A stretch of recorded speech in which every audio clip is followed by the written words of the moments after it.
The health and medical information provided during this webinar, as well as the questions and responses from the webinar providers, are solely for informational purposes. This content is not intended to take the place of advice or treatment from health professionals. Nothing presented in the webinar is intended to be used for medical evaluation, diagnosis, or treatment. It is not intended to substitute for your relationships with your own healthcare and pharmaceutical providers. Always seek the advice of your healthcare provider before beginning any new treatment, or if you have questions regarding a medical condition. Start off with question number 1. Can prolonged sex increase the semen volume? So I'm assuming this person's asking about sort of like edging techniques, making like sort of delaying your time to ejaculation.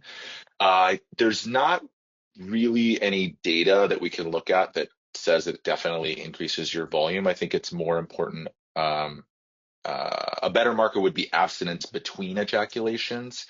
However, when some patients practice edging or delaying ejaculation, it can cause more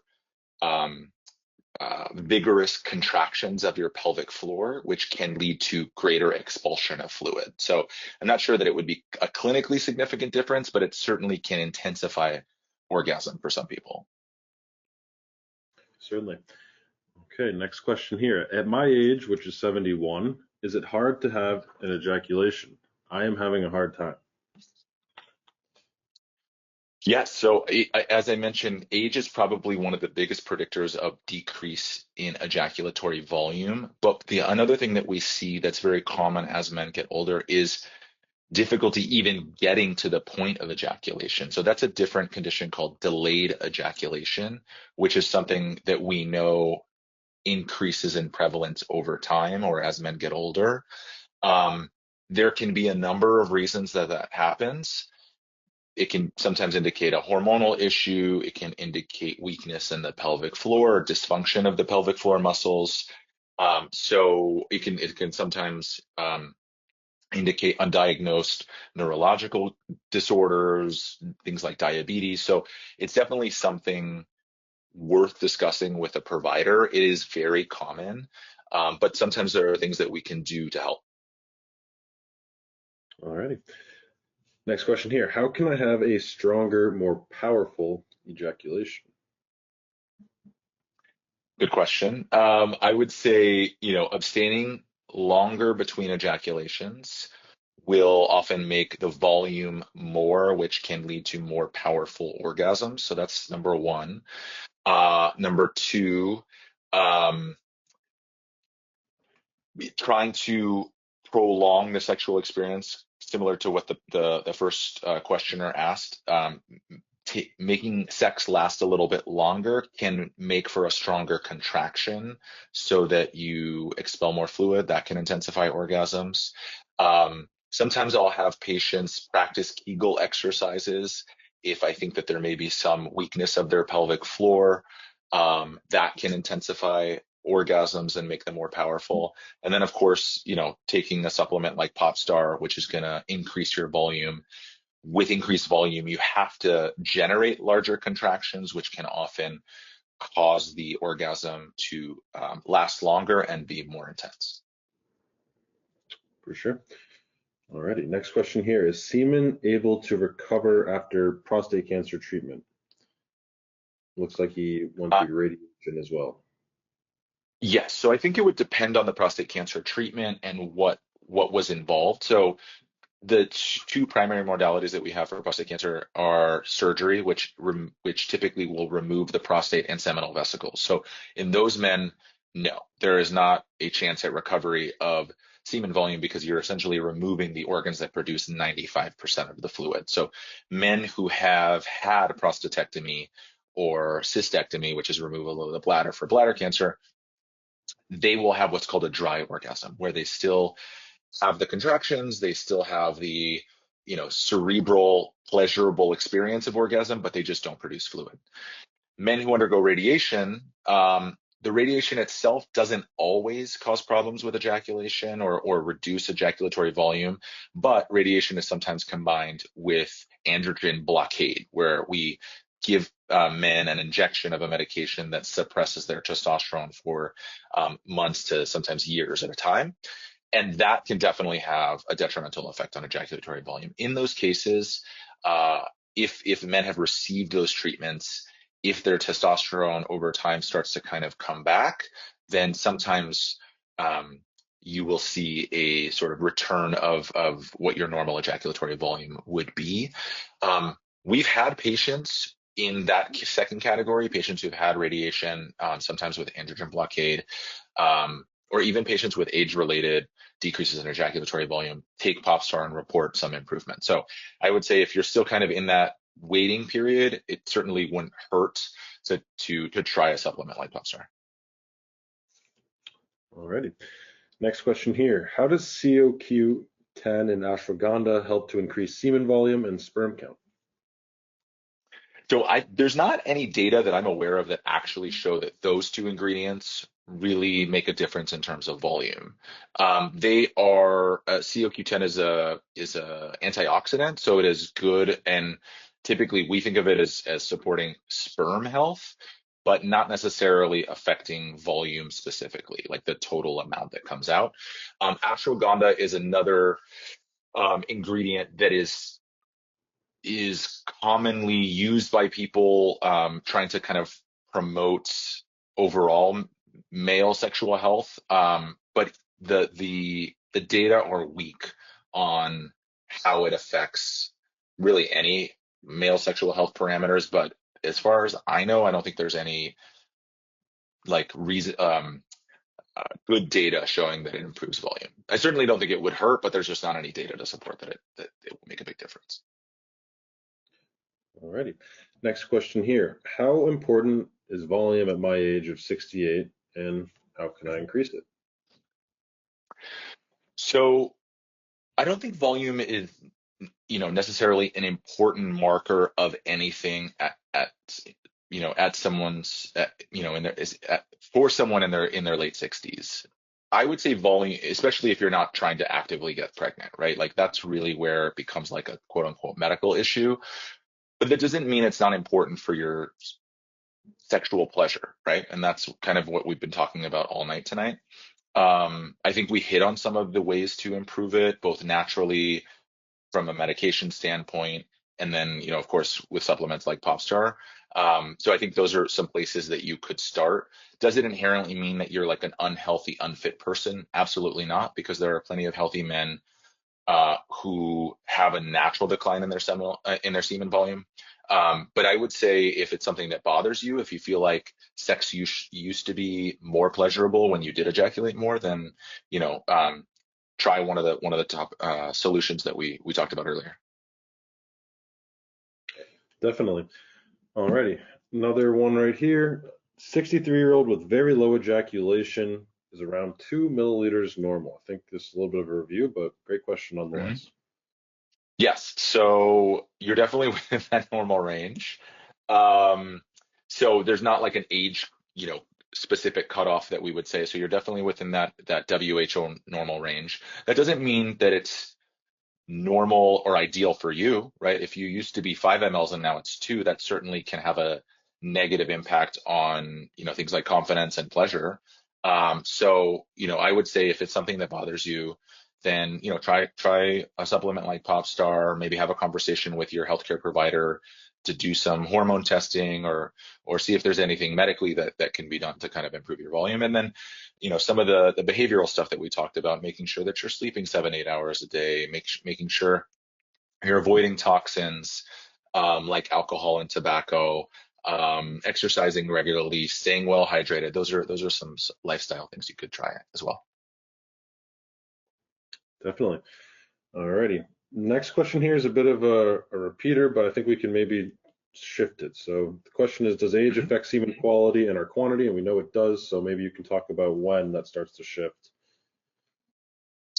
Yeah, so I guess one thing to keep in mind is that what we are seeing globally is a decline in a variety of metrics for men's sexual and reproductive health. So your father's testosterone levels, your father's semen parameters were significantly better than what we're seeing in men today. The decline in semen quality starts probably in the 30s, right? And this all makes sense if you think of us as sort of products of evolution, right? Our bodies were not really meant to live past reproductive age. That's what our bodies are sort of designed for. And so this happens to all bodies, male, female, right? Our gonads, our testicles, our ovaries start to their function starts to deteriorate. And as a result of that, we get poorer quality sperm, less ejaculatory volume, declines in testosterone. And those processes start fairly early, like in your mid 30s. So certainly by the time you get into your 50s and 60s, your sperm quality is going to be much worse than it would have been when you were younger. Alrighty, perfect. Let's see. Next question here. A little different, but at what age does semen stop being produced? At no age. So you're always producing semen. As I mentioned, there are certainly things that can affect it and lower the amount that you are that you're seeing come out, but the production is always there. So there's not like you don't get to be of a certain age and just stop producing it altogether. It can become increasingly difficult to achieve ejaculation. It can become lower and lower volumes for a number of the reasons that we talked about, but it's not like you stop producing it at a certain age. Alrighty. Next question here. Comments on anorgasmia post 90% removal of non-cancerous prostate. Should oxytocin be used right before sex? I would probably have to know more about this specific situation. Oxytocin is typically a treatment that we use off-label for patients with ejaculatory and orgasmic dysfunction. Um, you know, this is something that we see after prostate cancer treatment. I don't know specifically what kind of treatment this person had. Anorgasmia typically refers to a lack, it literally means no orgasm or lack of orgasm. Remember that orgasm is different from ejaculation, even though in men they're often coupled and happen together. So I would want to understand more about what's happening with this particular individual. Is it that they are ejaculating and just no pleasure is associated with that ejaculation, or are they not producing any fluid, or both? So before we consider various treatments, we kind of have to get to the bottom of all of those things. Alrighty, perfect. So that was the pre-submitted question list. Now we're on to some questions that were submitted in the chat live. So thank you for submitting those. Is androgel helpful in producing semen?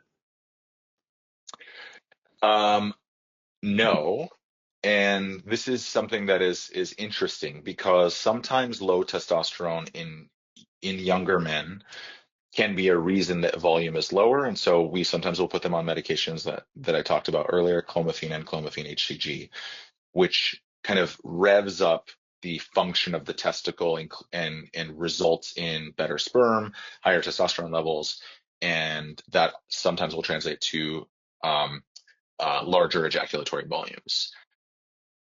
Ironically, sometimes testosterone replacement therapy can cause lower ejaculatory volume because what it is doing is suppressing your natural production, your natural testicular function, and that can sometimes result in low sperm counts, poorer quality sperm, and decreased ejaculatory volume. So both low testosterone can cause decreased ejaculatory volume, and also testosterone replacement therapy can cause it.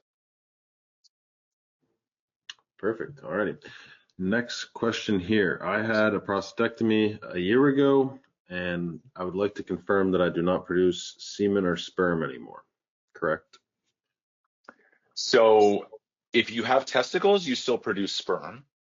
But if you had a prostatectomy, then they most certainly removed your prostate and seminal vesicles, in which case you do not make semen. So I think there's like an important distinction there. The sperm are produced in the testicles, as we talked about at the beginning. The semen volume, 95% of it is produced in the seminal vesicles and in the prostate.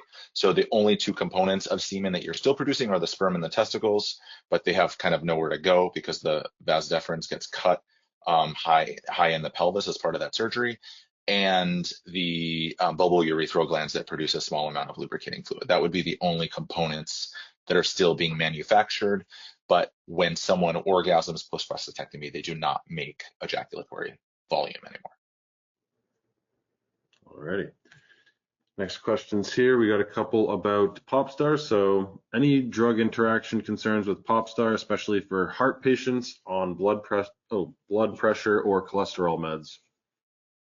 So the short answer is no. Of course, anytime you're starting a supplement, you should definitely run it by your primary care provider, or anyone who is prescribing other medications to check that there are no interactions. But these are all natural ingredients: zinc, L-arginine, pygeum, lecithin, bromelain, fructose.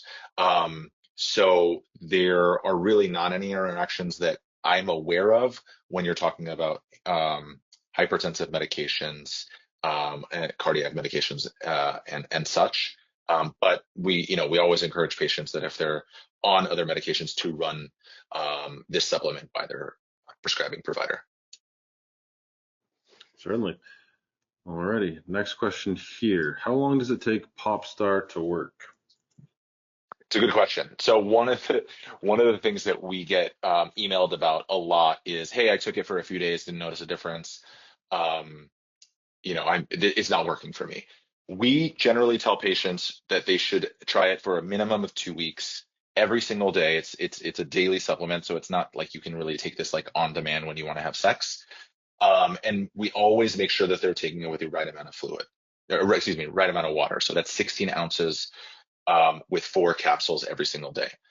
If you take it for 2 weeks and aren't noticing anything, I would give it the full month. Each bottle is a 30-day supply. Take it for the full 30 days. If you don't notice a significant change, you can email Popstar and we have a money back guarantee. But it's not something that you can take for a few days and certainly notice a difference. Now, we do have patients that will report a difference within several days. So it can happen. I have some friends that do take it more on demand. They'll take it like starting on Thursday if they're planning to have a big weekend. But that's not really how it's meant to be taken. That's not how it's most effective. So daily 4 capsules with 16 ounces of water is going to give you your best shot at this working. Keep in mind it's a supplement, so not everybody responds to this, but I can tell you an overwhelming majority of our patients and customers are very happy with the results. Perfect. Alrighty. Next question here. If you're over 70 and have had 75% of your prostate removed via aqua ablation, can I get more than a few drops when having an orgasm? Yes, possibly. Anytime we're doing a procedure on the prostate, you can affect its normal function. We talked a little bit briefly about those ejaculatory ducts. So assuming that nothing was injured in the procedure that you had, you're still producing that fluid. It just got to kind of get its way out. If you noticed a big change in your volume post-procedure, you could also be experiencing retrograde ejaculation.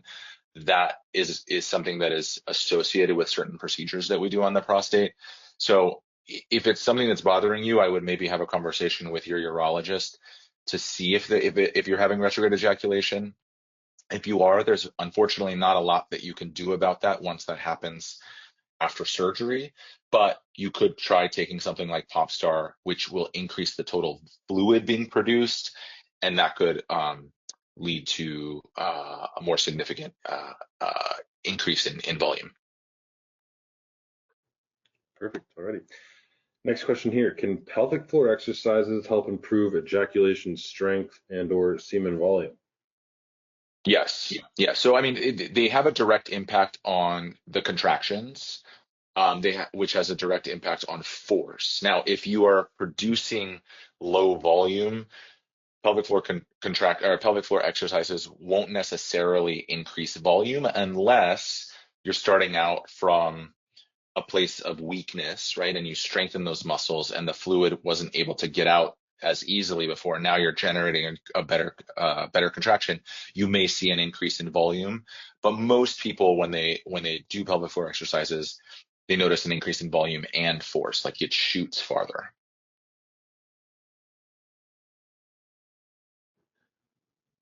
Quick question here about the 30-day supply of Popstar. Someone's asking about the price. I believe it's off top that is, I want to say it's around $50. Yeah, it's about $50 for a 30-day supply. I don't know if we got to the slide at the end, but there is a discount that we are offering if purchased through MenMD. Yeah, that is the wonderful gift coming up. So, Sorry to spoil the surprise. no worries. That'll keep some people waiting here for us, won't it? Yeah. All right. Next question here. What could watery semen indicate about your health? So watery semen, if it's a change, right? If you used to have more sort of like a thicker ejaculate and it suddenly becomes watery, that could indicate some sort of infection or inflammation of the prostate. Really, any change in consistency, if it's consistently different, then it can sometimes indicate inflammation or infection. It doesn't necessarily portend bad health, but it may be worth evaluating to make sure that your semen's good, that your sperm parameters are good, and that you're not having any sort of infection or inflammation. Certainly. Alrighty, next question here. Can certain medications reduce semen production or quality? Yes. Some of them I think we talked about. So, any medication that is affecting the pressure dynamics in the urethra, things like alpha blockers, medications like Flomax, that men get put on to help them pee better, can cause retrograde ejaculation. Medicines that shrink the prostate, so there's a medicine called finasteride that some men with enlarged prostates get put on, can dramatically reduce the amount of fluid that is produced by the prostate. So there's definitely medications that can affect it. So if it's something that you're experiencing, I would encourage you to discuss that with your provider to see if it's a known side effect. Definitely. Alrighty, this one here is pretty interesting, but can bicycle riding reduce semen production due to the pressure on my groin? I am not aware of cycling causing a decrease in volume, but I do see a lot of cyclists experience prostatitis or pelvic floor dysfunction, both of which can change the amount of fluid that comes out and the force of ejaculation. So I don't think there's anything inherently wrong with cycling and the pressure that's exerted on the perineum. But if you feel like it has changed the quality of your ejaculation, then you may want to explore these other things. Have a session with a pelvic floor physical therapist to assess those muscles, and maybe talk to your doctor about ruling out infection or inflammation of the prostate. Definitely. Alrighty, got time for a few more questions and then we're going to wrap up. So, does frequent use of ED medications affect semen health? No, we love ED medications. Yeah, don't stray away from those. Alrighty, what do we have here? What role, I think we covered this already, but this could be a good review about the zinc. What role does zinc have in maintaining a healthy semen? So it can increase volume. It's been shown to improve sperm count and improve morphology, right? So those are all important reproductive health parameters. It is also linked to healthier testosterone levels. So that's, pro male sexual function. So zinc is a very important ingredient or supplement when talking about men's sexual and reproductive health. Certainly. Alrighty, last question here. If you have any others, please drop them in the chat or forever hold your peace. But does caffeine help or hurt semen health? It's a good question. I mean, I drink plenty of caffeine, and I don't think it's affected my semen health so far. I don't know of any data that have specifically looked at semen health and caffeine. So I'm not aware of any link. I think in general, overconsumption of caffeine can sometimes cause problems with men's sexual health. If you're drinking a lot of coffee, the bitterness of coffee can sometimes affect the taste of your ejaculate. But in terms of overall semen health, I don't think that there's any, I'm unaware of any kind of link between strict caffeine consumption and semen health. Well, that's good to hear, because I'm sure a lot of people love their caffeine. Don't want to get rid of that. So, I think one of the big takeaways from today is to understand that semen volume can vary for a number of reasons, a lot of which we touched on today, and that's normal. It naturally goes down with age. That doesn't mean there's not something that can be done about it, especially if you're struggling to, say, get pregnant, or if you've noticed a decline in your sexual pleasure, or a decrease in the intensity of your orgasm. These are things that there are things that we can do to help improve that. We talked about ways to do that from a lifestyle standpoint, from a medication standpoint, and certainly supplements like Popstar can help.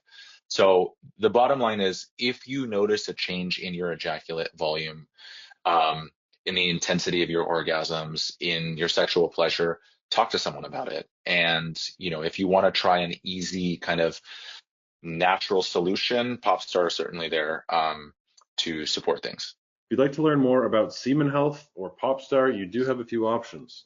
We'd recommend that you visit the Semen Health Condition page on menmd.com, accessible from our drop-down conditions menu.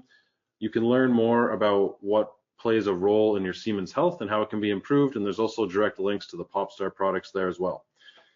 There'll be more resources in the Resource Center on menmd.com. You can visit this page to view instructional videos, guides, expert articles, and more, in case you want to learn about something maybe off topic.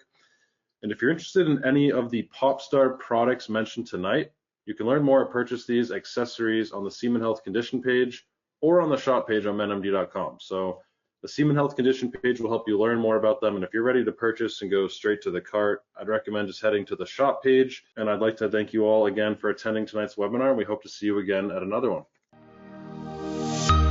If you found this video helpful and want to stay in the loop with our growing men's health community, be sure to subscribe to our channel and click the bell to be notified when new content is available. Your support makes it easier for other men like you to find these helpful resources. Thanks again for watching. We hope to see you again.